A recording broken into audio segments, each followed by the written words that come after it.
और अब खबर देंगे आपको लेस्को से, जहां पर है अपना ही राज। लेस्को में करोड़ों रुपए का मटेरियल खुद बुर्द करने के इल्जामात पर मुअत्तल होने वाले एक्सीएन एसएनटी मोहम्मद नईम को लेस्को चीफ कैसर जमान ने 2 रोज बाद ही बहाल कर दिया है। नैब ने मटेरियल खुद बुर्द करने पर एक्सीएन के खिलाफ तहकीकात का आगाज कर दिया है। आपको बताते चले कि लेस्को में उल्टी गंगा बहती दिखाई दे रही है। लेस्को में करोड़ों रुपए का मटेरियल खुद बुर्द करने के इल्जामात पर मुअत्तल होने वाले एक्सीएन एसएनटी मोहम्मद नईम को लेस्को चीफ कैसर जमान ने 2 रोज बाद ही बहाल कर दिया है। आखिर ये नवाजिशात क्यों की जा रही हैं, पसे पर्दा क्या मुहर्रिकात हैं, शाहिद सिप्रा हमें बताएंगे। जी शाहिद सिप्रा।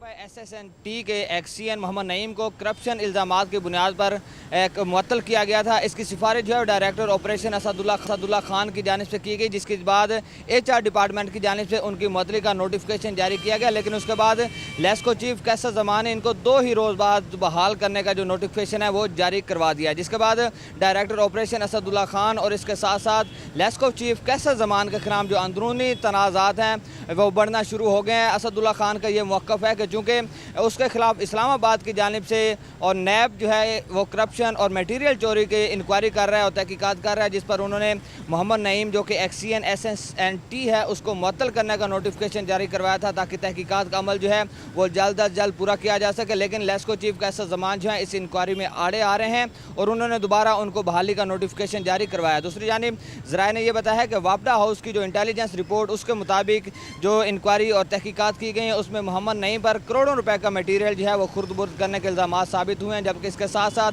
SDO मुस्तफ़ा नाज जो हैं वो उनके साथ मुलविस रहे। जबकि FIA के एक सब इंस्पेक्टर का भी नाम सामने आ रहा है, जो कि ये तीनों अफराद जो हैं मिलकर करप्शन कर रहे थे और मटेरियल में खुर्द बुर्द करके कंपनी को करोड़ों रुपए का नुकसान पहुंचा रहे थे। अब यह है कि चूँकि दोबारा इस एक्सीएन को नौकरी पर बहाल कर दिया गया और तहकीकात का अमल जो है मुतासिर हो सकता है, तहम अब यह केस जो है नैब लाहौर के पास भिजवा दिया गया है। नैब लाहौर ने बकाला तौर पर तहकीकात का आगाज़ कर दिया है, जिसमें ना सिर्फ मटेरियल के खुर्द बुर्द के इल्ज़ाम जो हैं उन पर तहकीकात की जा रही हैं, बल्कि इसके साथ साथ बाटी गेट जो ग्रिड स्टेशन है उस पर जो आतिशज़दगी का वाक़या रूनमा हुआ था और वहाँ पे पावर ट्रांसफार्मर जलकर राख हुआ और उसके साथ साथ अताबाद ग्रिड स्टेशन पर भी आतिशज़दगी का वाक़या रूनमा होने की वजह से पावर ट्रांसफार्मर और पैनल जो हैं वो जल गए थे, तो उसकी वजह से भी कंपनी को करोड़ों रुपए का नुकसान हुआ था। ये दोनों ग्रिड जो हैं इसका इंतजामात भी एक्सीएन मोहम्मद नईम के पास थे, तो इन 2 मराहिल में उनके खिलाफ इंक्वायरी हो रही है। लेकिन लेस्को चीफ की जानिब से उनको बहाली के बाद तहकीकात का अमल जो है वो मुतासिर होता नजर आ रहा है। सही, बहुत शुक्रिया शाहिद सिप्रा, आप अपडेट कर रहे थे।